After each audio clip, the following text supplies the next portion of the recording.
You and uh, thank you to BIZTEC for this conference, which I think is really fascinating. We've heard some really interesting things along the way this morning and along up to now. We now have a privilege of doing an hour of something that I think this group of people feels is very important. We are missing our colleague Jeff, whose bio you can see. And the reason is he's a Queen's Counsel, very important lawyer, indeed one of the best known litigators in Canada. And it just so happens that he has a court hearing as we speak, which, as we know with judges, sometimes you cannot get out of. But happily, we arrange for this contingency. So in a short minute, we will actually just have him on tape before we start with Yasmin and Laura. The basic thesis of this session is as follows. We believe, and I think all kinds of wonderful statistics would prove this out, that companies that practice good ethics, good governance, have strong and diverse management teams tend to do the best. That's true whether you are, Tariq's Rumi, a small non-NGO, a large corporation, or a large law firm, as Laura and I both come from, Jones Day, which has got about 45 offices around the world. And I think Yasmin's going to speak to this in detail, so I won't steal her thunder. But that's certainly Jeff's view, as you will see in the tape in a minute. The other thesis is that we have made a lot of good progress these last few decades, but as now President Biden said yesterday, we have a lot to work to in terms of a more perfect union. And I think that's kind of a thesis here, is that we've done a lot, but a lot needs to be done. And I think we have seen the limitations of some of what hasn't been achieved, including regrettably some of the race-related aspects, not least here in the US, but around the world.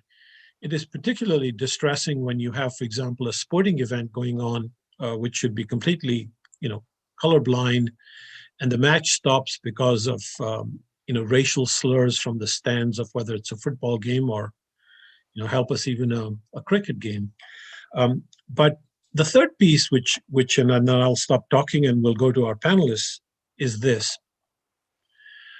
Historically, and we touched on this with Justice Aluch this morning, historically, companies have stuck with, at least in North America, the traditional view that their primary and indeed only interest is the maximization of profits for their shareholders.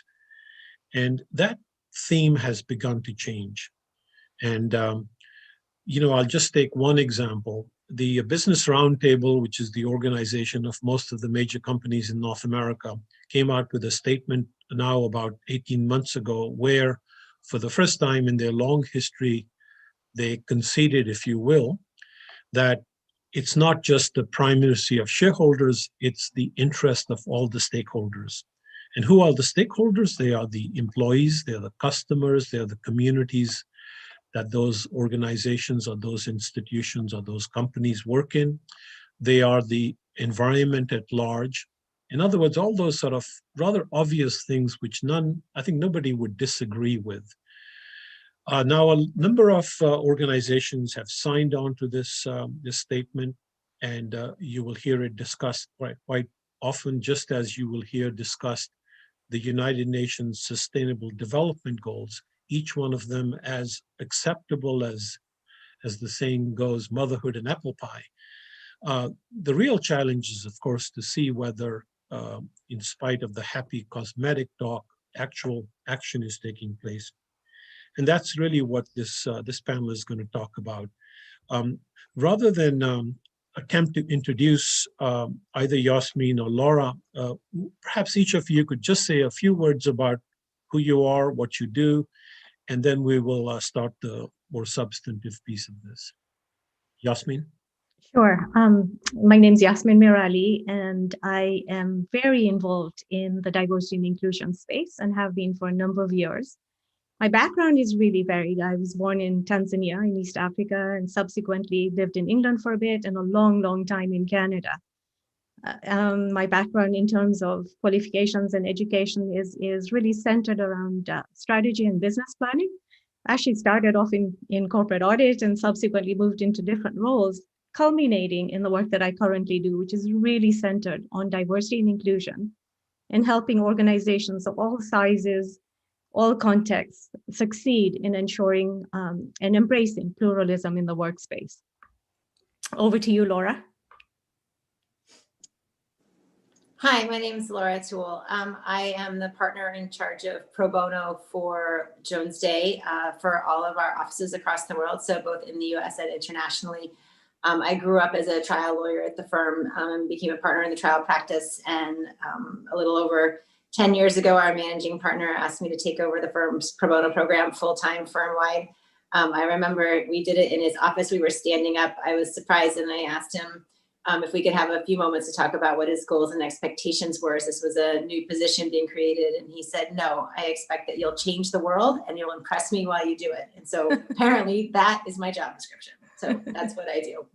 Well, and as we'll hear in a minute, which at least personally I'm so proud of, the Laura has taken the lead to indeed try to change the world in the small ways that one institution can, but of course, in collaboration with others, the effect is even greater.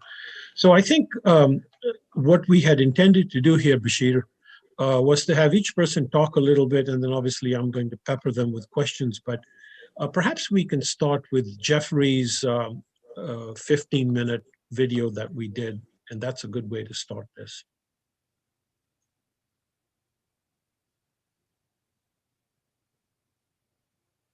You can see my screen, right? Yes. Yes. Okay, there we go. Then we can get the ball rolling. Okay, Jeff,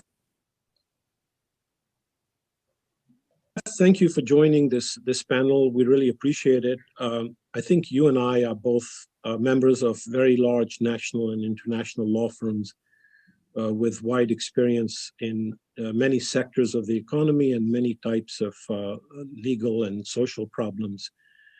So I think that gives us a unique opportunity to have a discussion about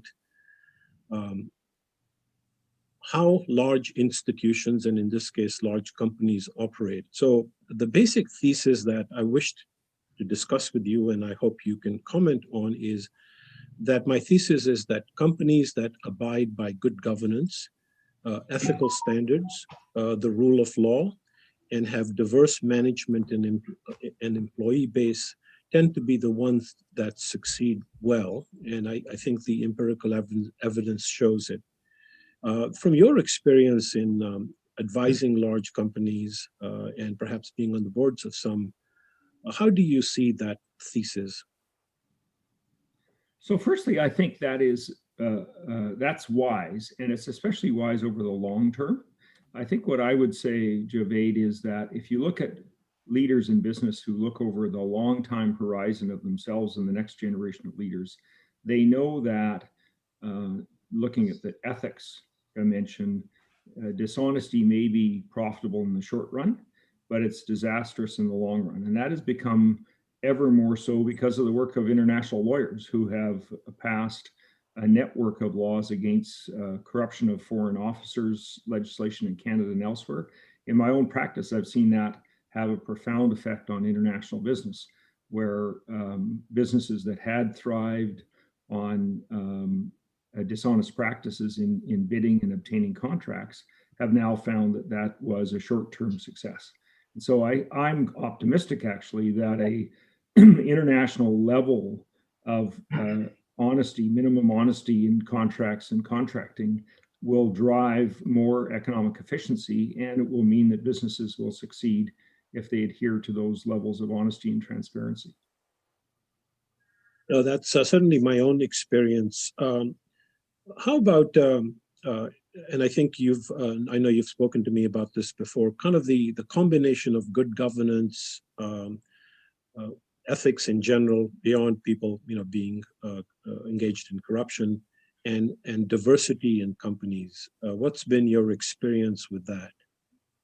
Well, firstly, I think we're at a very unique moment again in this, in that there's a huge cry for progress. And so I think there's a huge opportunity to make the next generation of progress in these areas. I think the first thing that we can learn from the past is let's not pretend it's easy. I think there's a tendency rhetorically and otherwise to say, if everybody would just agree with me, we could wake up tomorrow morning and the world would be a better place. Progress is never that easy. If you look back over the last 40 years, progress has come in fits and starts. It's not always one direction. And so realizing that these things aren't easy, either because people can be challenging, but also the subject matters can be challenging. The example I give is the wave of it on the ethical side, the wave of law, which meant that public authorities had to accept the lowest bid, which was intended to drive out dishonesty in contracting. Well, it had the unintended effect of bankrupting vertical construction firms, because the law of the optimistic bidder basically meant that they eventually lost money because too many projects would have unexpected risks attached to them. And we've had to go through now 2 or 3 generations to try to cope with the fact that just being required to take the lowest bid has unintended negative economic consequences.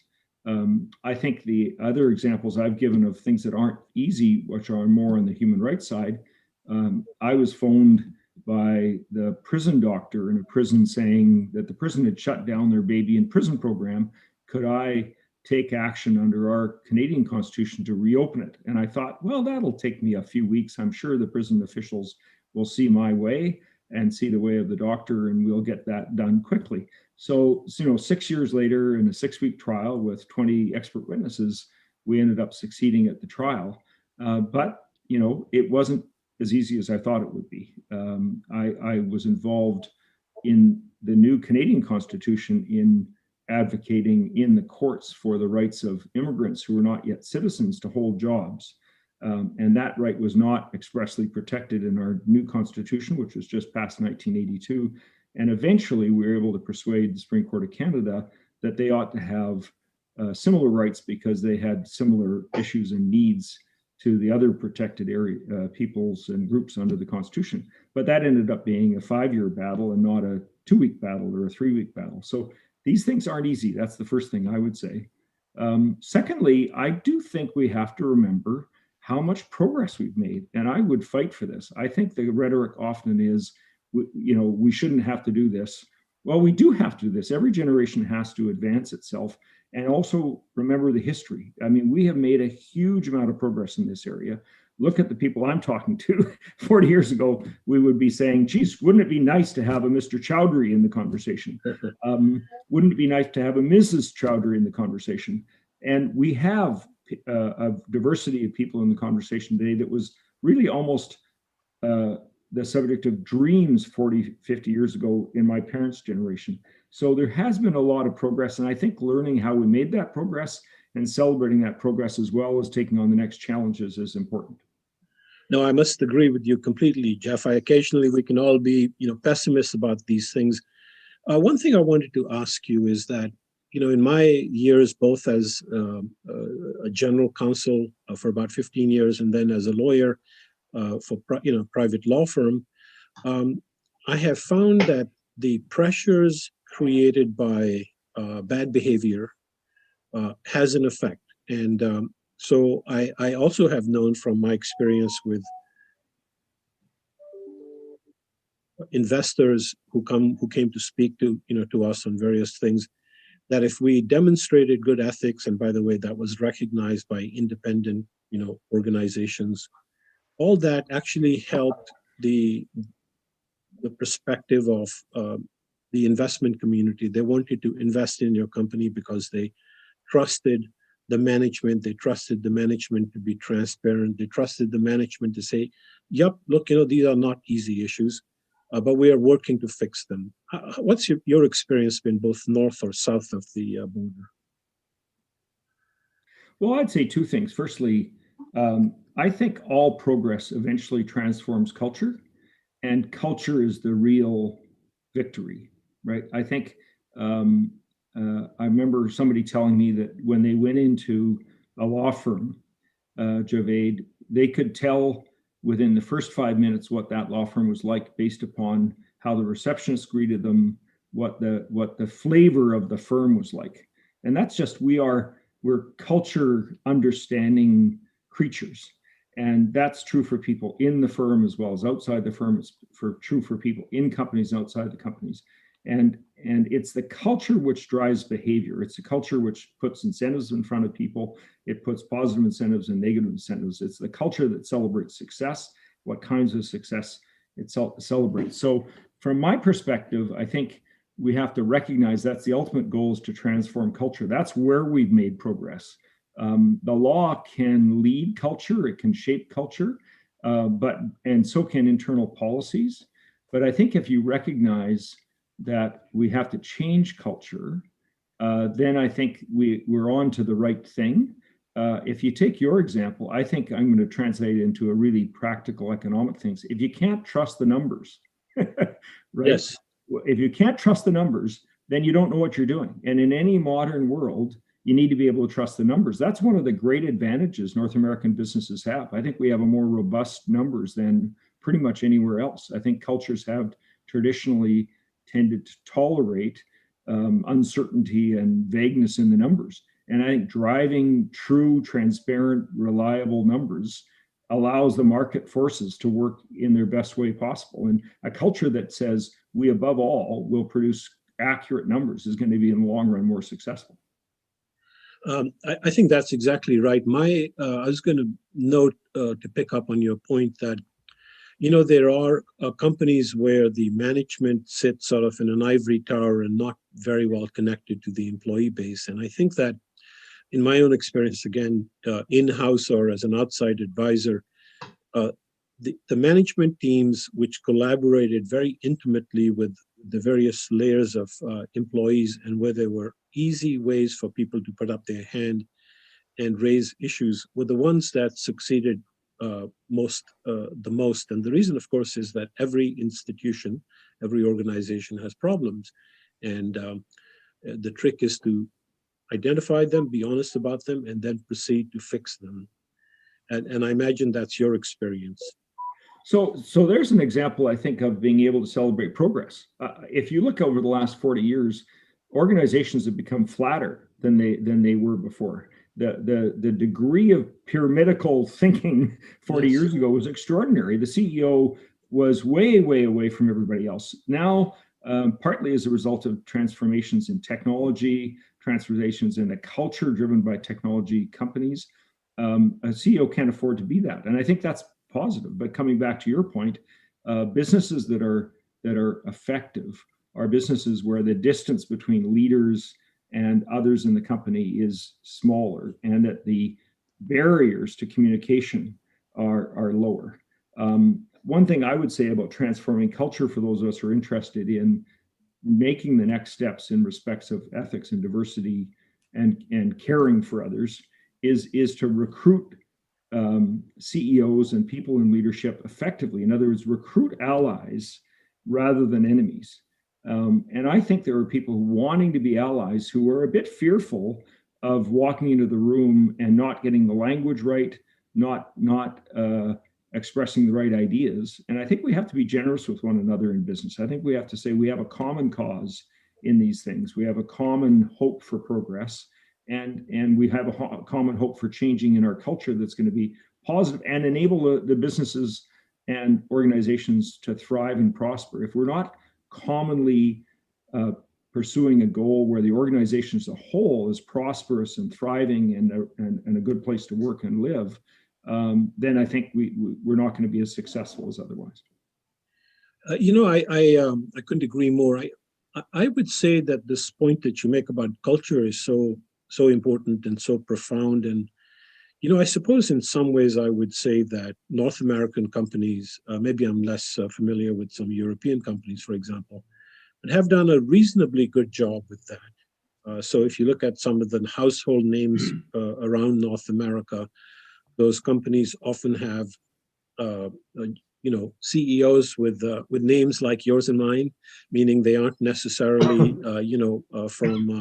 from the traditional sort of landed gentry. What's your experience with companies in other parts of the world? Well, I think the cultures are quite specific. I think countries in other parts of the world have lower diversity in part because the people they draw from have lower diversity. If you go to Africa, most people in the company are Africans, and in parts of Africa, although Africa, as you know, is a astonishingly diverse continent with 54 countries, so you shouldn't speak about it as one sort of monolithic culture. But I think there's less diversity. I think what we have to recognize is that North America is sort of an unusual place, because this is a place, and I say this of Canada, where everybody has arrived from somewhere else, whether it was one generation ago or many generations ago.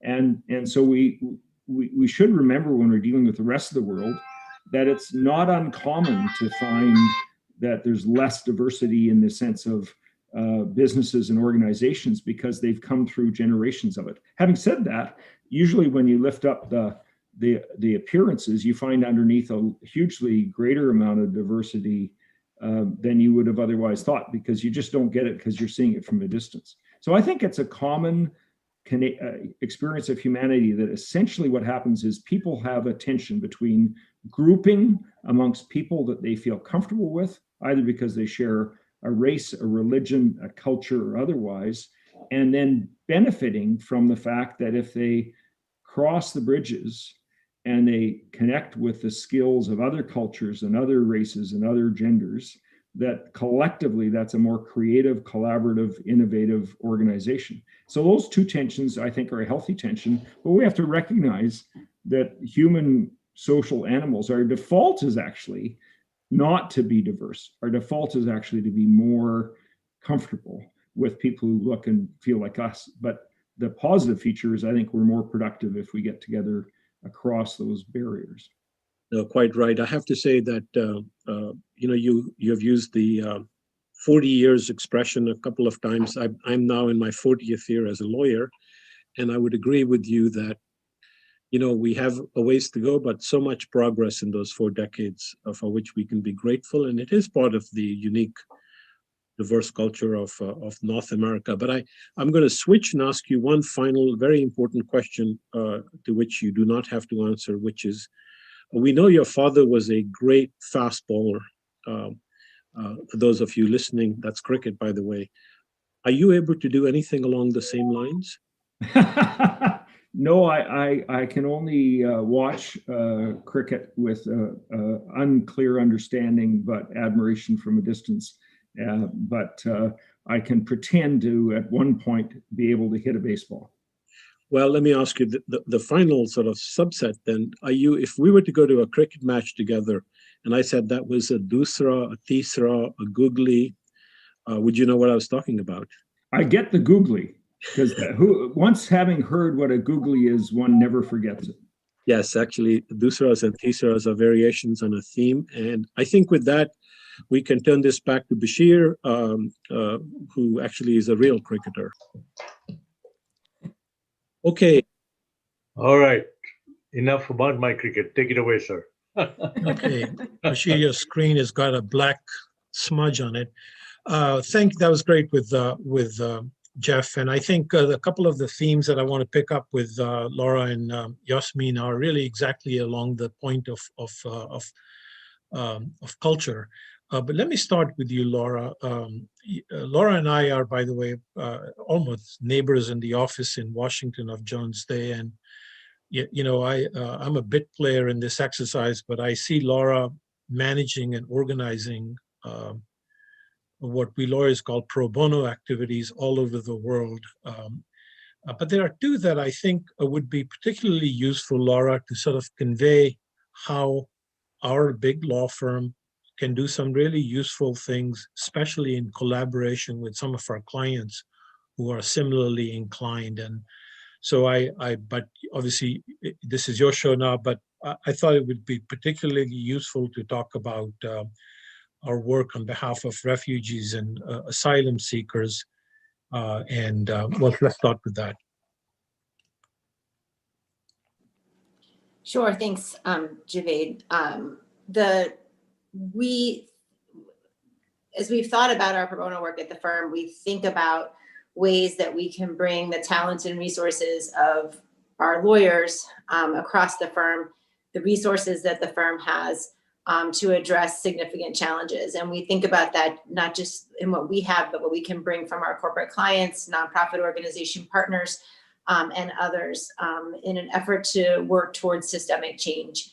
And so in 2014, when the unaccompanied children's crisis started in the US, we had a call to action from our managing partner to try to assist those children. And we jumped in and we went straight to the military bases where the children were being held. We transitioned our work then to assisting with the first family detention facility that was opened in Artesia, New Mexico. And we continued to do work for unaccompanied kids for a while. In 2017, our managing partner came to us and said that that was lovely, but not good enough. And he really wanted to, instead of taking a bunch of small cases here and there, he really wanted us to think about a transformative project that we could do that really more systemically addressed the issues. And so we spent some time thinking about what the unmet needs were within the immigrant community in the US. And one of the most significant are detention centers where migrants are held that are in often remote locations where there are no free legal services. And so migrants are processed and they never get a chance to talk to a lawyer or even hear what their rights are.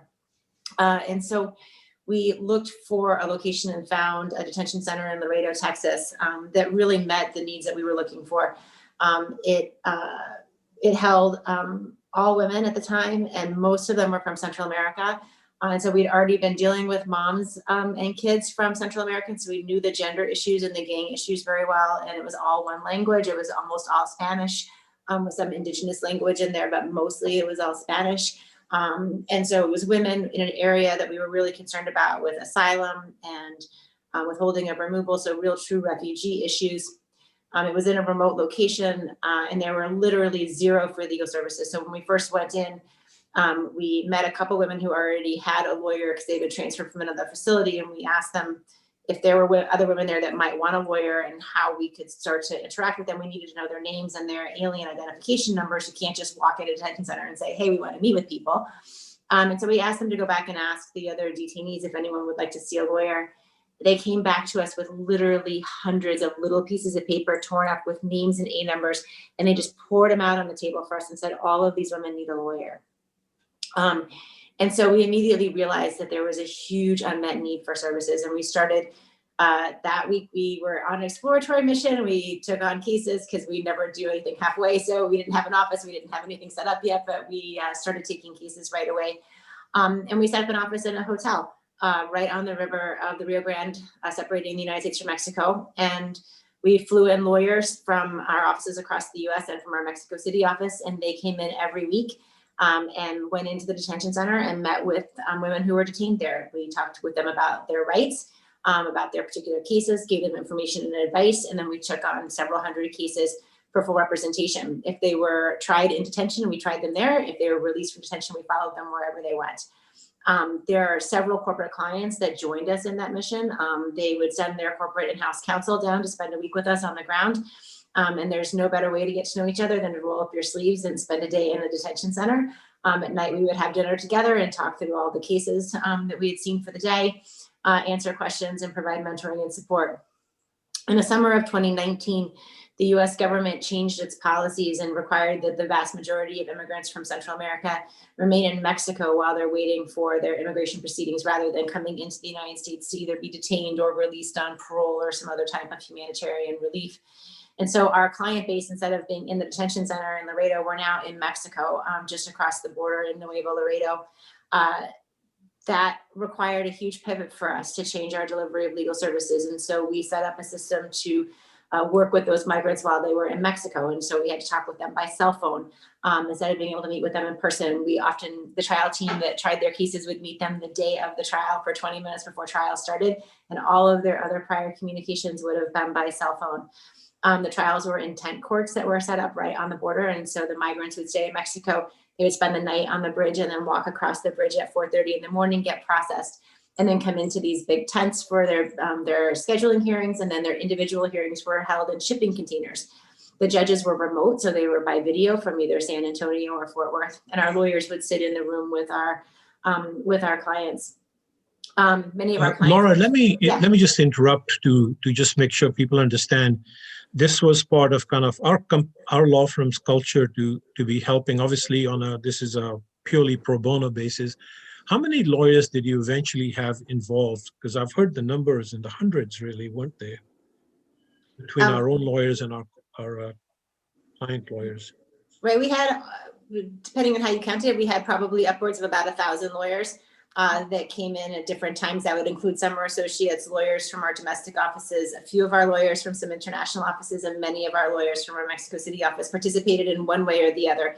So either they took cases once the clients were released, if they had trials across the United States, or they actually came into Laredo and did work on the ground in Laredo. And this includes also lawyers from all of our different practice areas, because you don't have to be a litigator to do client interviews and assessments of the cases. And so we had lawyers from all of our different practice groups, from banking and tax and corporate transactional. All of them would come down and spend time with us on the border. And you had a similar program in Greece for Syrian refugees?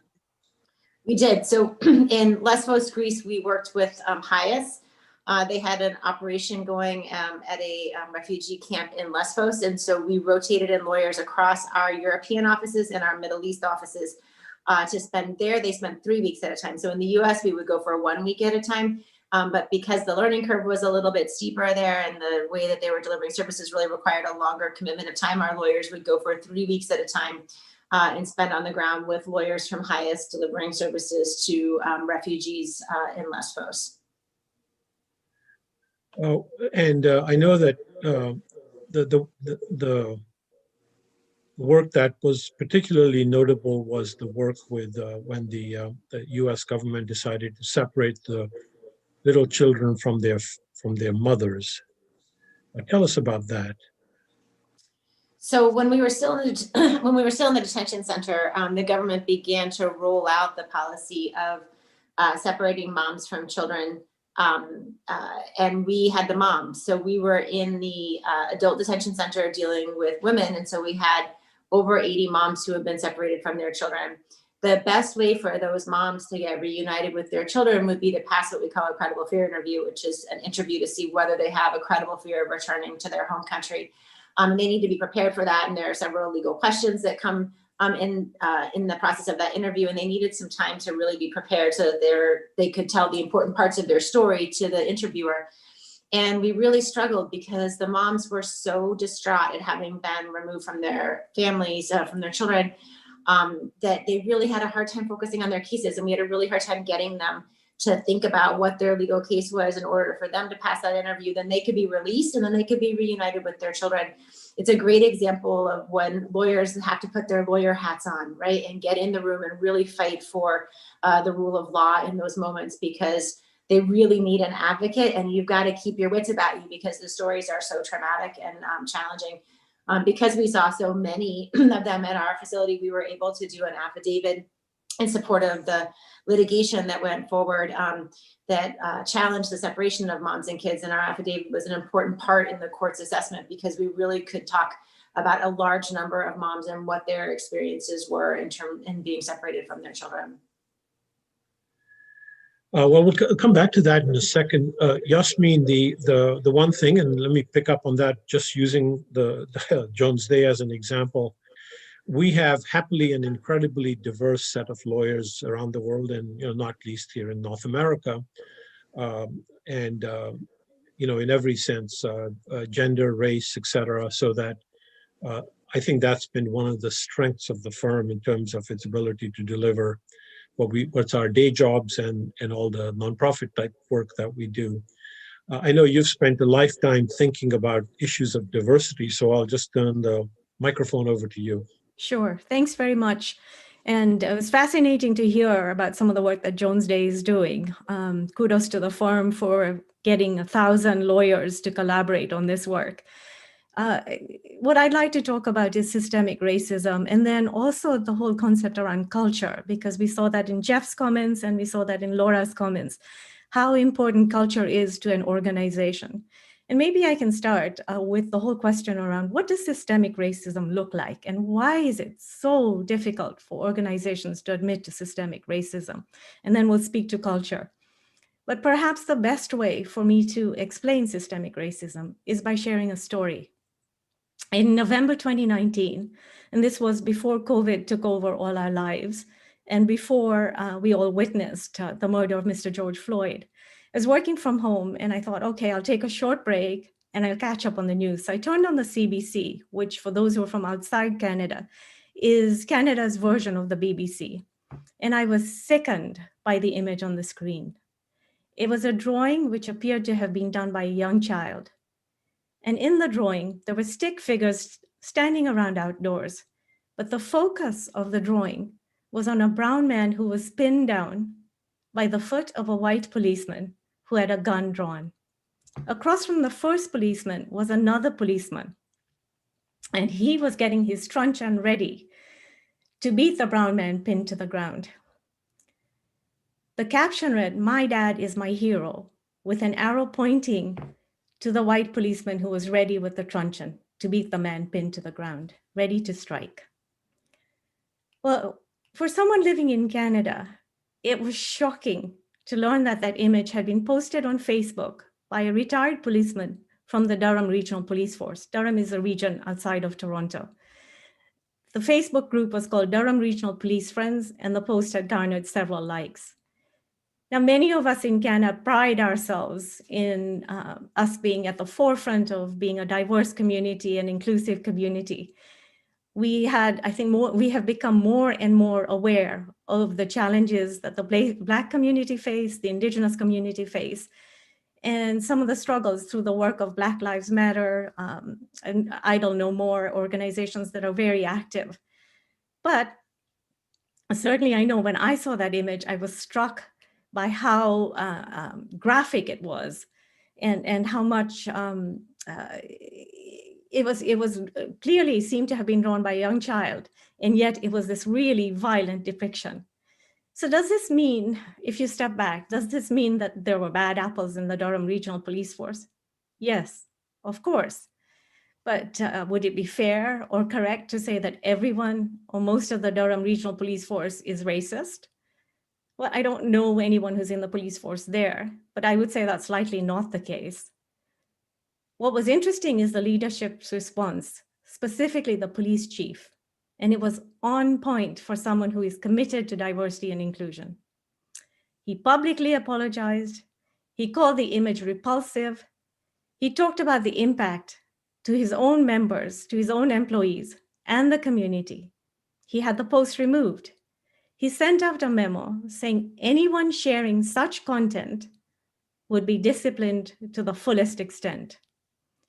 Chief Martin also talked about all the effort that had been put into building trust within the membership and the community. His message was clear. This is not representative of whom we are trying to become. He understood the work involved in eliminating systemic racism. You know, Jeff, when he started his remarks, talked about how the work that's involved in ethics, the work that's involved in diversity is hard work. But so often, unlike the police chief, leaders deny that their organizations are systemically racist. Their first reaction is to say, this was due to a few bad apples who are no longer here, who've been fired, etc. But they don't get to the bottom of why those few rotten apples were allowed to stay for so long, and in many cases to thrive, because that would be admitting that the system is rotten, not simply a few individuals. And it's important to recognize that systemic racism doesn't mean everyone in the organization is racist, but it does mean that the system needs fixing. And fixing systemic racism is hard work. Yeah, I think that's a very important point, and I believe what you're really saying is we have to sort of confront it, and obviously in this case, with your example, we did. And We, of course, with the whole Black Lives Movement matter, saw this in spades here in the US. And let's admit that not everybody's with the program because they think criticizing individuals is somehow criticizing the entire department or what have you. But Laura, that was the other thing I thought might be useful to talk about is if I know the effort that's ongoing that you must be involved with too, with respect to trying to bring all the parties together in Minneapolis.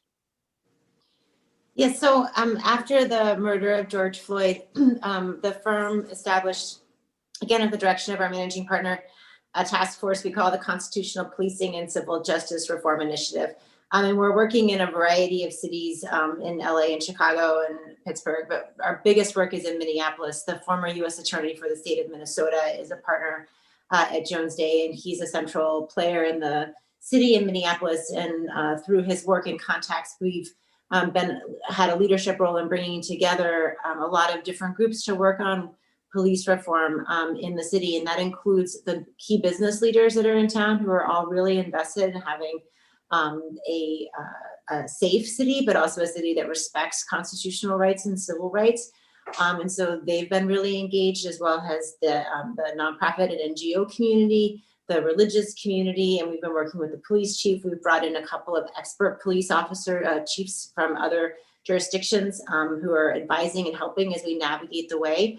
And working with the city as well. And so we've really been working to bring all the different important facets together who all play a part and are really the key leaders within the community, the stakeholders in the community, to all come to the table together and really work in one common direction of achieving some types of reform in the system in Minneapolis. As you may know, Minneapolis had all the right rules in place, and yet they still had the murder of George Floyd. And so that city is really coming to a reckoning of how do we get to a more cultural change in our policing and what we want from policing and what kind of leadership we want and how we want the police to interact with our communities. And so they really are, I think, going to be a leader for the United States as we think about these issues going forward. And that's coming back to you, Yasmin, I think, one theme of this this session all day is collaboration, and collaboration is everything from technology and putting together new vaccines to what Laura has described. And the one thing I often say is, you every once in a while you end up in one of these so-called rule of law conferences, and a bunch of people are sitting around in a fancy conference room, wringing their hands about rule of law. And I think that some of the work at least we've tried to do is on the front lines. And Laura's example is the best one with tents on the river.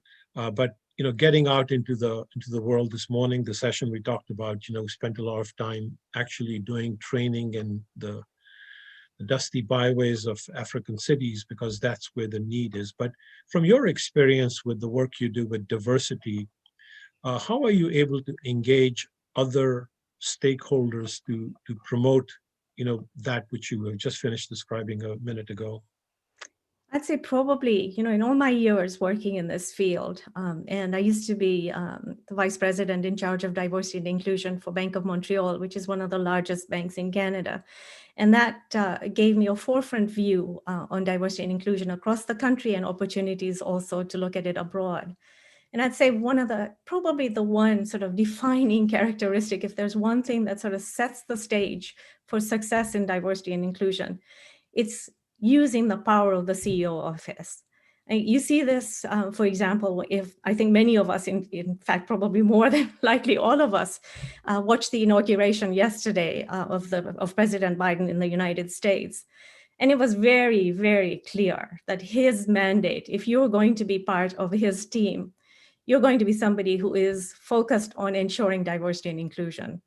There's if you look at the people that he's picked to work with him, if you look at even the remarks that he's made and his whole approach to pre-running for president and since being elected to office, it's very, very clear that he is a huge advocate for diversity and inclusion. And what I've seen across the board is if you have a CEO that's committed and is determined to making change, they are able through the power of their office to get the entire organization to collaborate and external stakeholders to collaborate as well. I know one of the things that Bank of Montreal did was introduce into its contracts with suppliers the requirement to share information on diversity and inclusion. What were they doing to embed and advocate for diversity and inclusion in their organizations? And I've actually been hired on a consultancy basis to help organizations meet mandates that other organizations have put on them as suppliers. So there's this ripple effect and this collaborative effect that really is generated by one person. He or she, the CEO, can actually drive change that is across the organization. And when you look at something like systemic racism, it isn't just about training. We've all seen how training is a piece, but certainly not the answer to the challenges you have on diversity and inclusion. It has to be embedded in the organization. It has to be, you have to look at who you're hiring, how you're hiring, where you're hiring from. You have to look at how you're training and promoting. You have to assign, you look at how you assign opportunities to learn, how you assign opportunities to develop, how you communicate. It could even be the artwork on your walls. Creating a culture which is inclusive is not easy, but the payoff is huge. No, the reward is. That's so right. It's interesting. I mean, probably we're all showing our political stripes here, but yep, when you have the president or the CEO and Laura describing our managing partner really make a very clear statement about objective, that goes a long ways. I'm reminded I was with an energy company in California as the general counsel and chief environmental officer, but it was sort of the same thing there when I said, okay, we're going to go clean beaches this weekend, obviously with appropriate planning. I'd get 1,500 people up and down the coast of California into Mexico who would come along and we would all spend half a day, 3/4 of a day doing that. And my daughters and I would always go, and I think it was kind of the example of it, which really helped. And the same thing, we used to be a company with essentially, many fossil fuel type power plants and all. And then there was a decision made with, by the way, economic consequences, saying, okay, you know what, we're going to get out of this stuff and we're going to convert to being a renewable energy company. And because the leadership was there, it worked. Laura, I must say that it must be very emotional to be working with mothers separated from their single-digit-year-old children. And I would think it's both very emotional, but also very rewarding because you were actually helping people in the most important aspects of their life. What are some examples of that? There's so many stories from the families that we've helped. There's two that come to mind. One is when we first came to the radio, I told you there were all these women that wanted lawyers.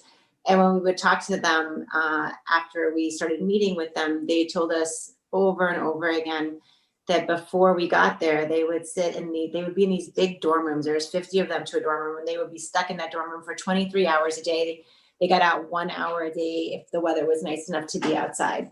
And so they would sit in there at night and all of them would hold hands and pray that God would send them angels. And then one day all these lawyers showed up and they saw us as angels coming to help them because they just didn't have any link to the outside. They didn't understand what was happening to them. They didn't know what their path forward was. And so that was one of those moments where you really reflect back and think, we're making a difference. And even if it's not a huge systemic change for those individual women, we're transforming their lives. When we were doing migrant protection protocols, the MPP, while people were remaining in Mexico, they would have their trials in these tent courts. And if we won, they actually got released that day, which was really incredibly exciting. So they would just come out of the tent court and walk over to the hotel where our office was just right next to the tent courts.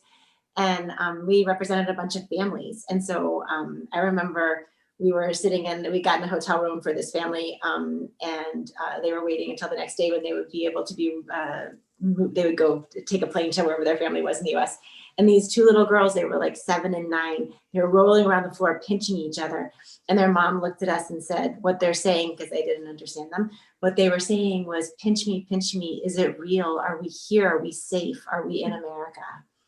And at that moment, you know, it's those like few moments where you just burst into tears, because you realize the impact is not just on the individual person that you represented, the parents, it's on their children, it's on their family members, it's treating them with respect and showing them that somebody in the United States cares about them, and what they take that, you know, how they take that into the communities and into the life that they're going to build in the United States.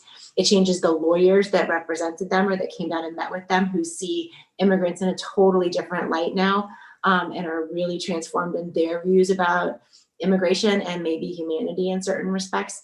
And then they go back home and they tell their churches and their book clubs and all their friends. And so the ripple effect of those individual stories are multiplied. And so it's really extraordinary. That's so, you know, that's so absolutely wonderful. And, you know, occasionally when we are so distressed about policies that our governments may be promoting, it's nice to know that there's a silver lining. And I think, Yasmin, to turn the question over to you, you know, you read about the fact that some of the people who have racist views are the people who actually don't interact with people of other colors and races. And when they do, they realize, as all of us know only too well, we're just all people in the end, right? Because we, in our case, have the best food, but that aside, we're all very similar otherwise. How has that worked with your consulting work and your other work on behalf of diversity in large institutions in Canada? I know there have been studies, certainly, that have looked at, for example, Islamophobia, and they found, interestingly enough, that in Canada, these studies have found that if you have had contact with Muslims and if, you know, they're part of kind of your interactions in daily lives, you are less likely to have Islamophobia than if you've had absolutely no contact with them at all. And I've always found that fascinating on how you could have never had an interaction with someone and still have this sort of perception of them and this negative perception of them. And some of it, I have to say, has to be media-based. You know, when you look at what shows up, for example, if we talk about Islamophobia and you look at kind of what shows up on the news, a lot of times you would think that's all there is in those countries. There's just this violence and this daily sort of ongoing bombs blowing and that sort of thing. And you don't see the aspect, the sort of 99% of life that doesn't involve any of that, where people are listening to poetry, going to the park, reading, leading their daily lives. And there's this sort of news, I guess, to make it news is all about the anomaly, something that isn't part of regular life, and that's your focus. But it isn't about what people's everyday lives is like, what they experience on a regular basis.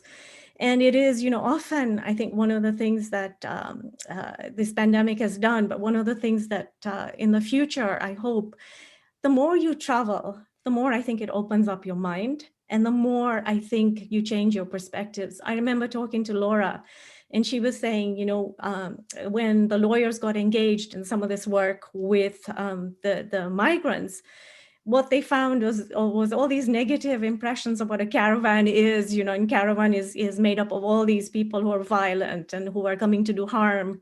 And suddenly you realize, no, that isn't the case at all. These are human beings just like you and I who are trying to find a better life for their children, for their families. These are women and children looking to improve their circumstances.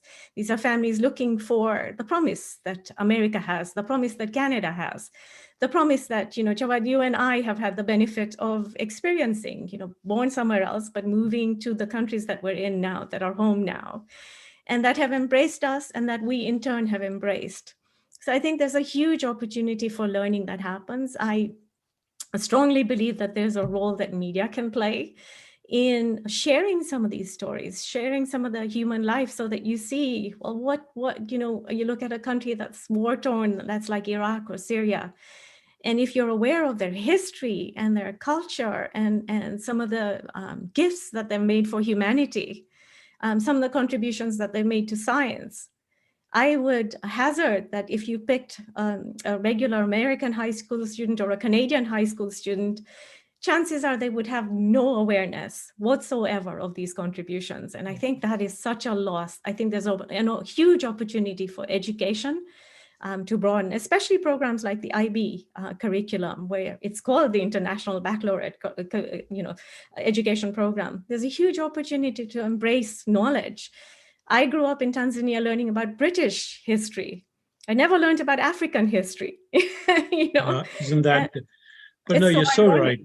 You're so right. I mean, the whole subject of the missing sort of pieces of history that are not taught in, and I think we have a particular problem in North America, unfortunately, with some curriculum. But Laura, just to kind of start to wrap this up, I mean, I know well, but we won't spend too much time on it. All the work we do in Africa in terms of, training judges and lawyers and training, as we say in the colloquial language, people in government and people in state-owned enterprises, how not to get ripped off by people like me sitting across the table from them. So, teaching skills and, working in slum schools and the whole range of stuff, which I'm very grateful the firm sponsors. What about other parts, other programs in North America that you might briefly touch on that we do in collaboration with some of our clients, lawyers who also want to, do good things? So I think one of the other large areas where our corporate clients have been really engaged is human trafficking. They face it both from a business perspective of their supply chains, and if they're financial institutions, of money coming through their financial institutions, and they care about it from a personal level. And so we've had a lot of interest from our clients in getting engaged in the issue, and it's such a complex issue. It really requires some out-of-the-box types of thinking and solutions. And so we're involved in several collaborations with the financial institutions and NGOs in the space to start figuring out how to trace money and how to look for people that are engaged in human trafficking through the financial institutions. We also are looking at there's a lot of online sexual exploitation of children in other countries. And so creating remedies for them in the United States and finding lawyers willing to take those and working with our corporate clients to identify those, a lot of on the ground opportunities to serve survivors of trafficking. And so it's a space where our corporate clients have both for institutional reasons and for personal reasons really want to be involved. And we found some great partnerships wonderful, with them. Obviously wonderful objectives. I think just to conclude here, the message, it seems to me, is to pick up on Jeff's point about culture. There's so many ways to help change the culture, and some of it is sort of chipping away in many different ways and places. There's nothing like actually being on the front lines and fixing it, but equally, it's as you said, Yasmin, it's training, but that's only one piece of it. But I think that it's sort of the collective collaboration of effort at the macro level and at the individual level, which one can hope will lead us to greater ethics, greater diversity, and ultimately greater, more responsible institutions, whether they are national governments or small businesses. And I think, Bashir, with that, we will stop talking here, or we will keep going for the rest of the afternoon. Thank you very much, Javed. That was very, very interesting. So big thank you to Javed. You managed 2 of the sessions. Laura, thank you very much. That was very interesting, insightful, as did Yasmin. So everybody brought different perspective. That was fantastic. So big thank you to all of you and you can stay on, just mute the camera off and hide yourself, and you can remain for the balance of the thing. So thank you very much. I'll chat with you guys. It was been a pleasure. Thanks. So what I will do is, my friend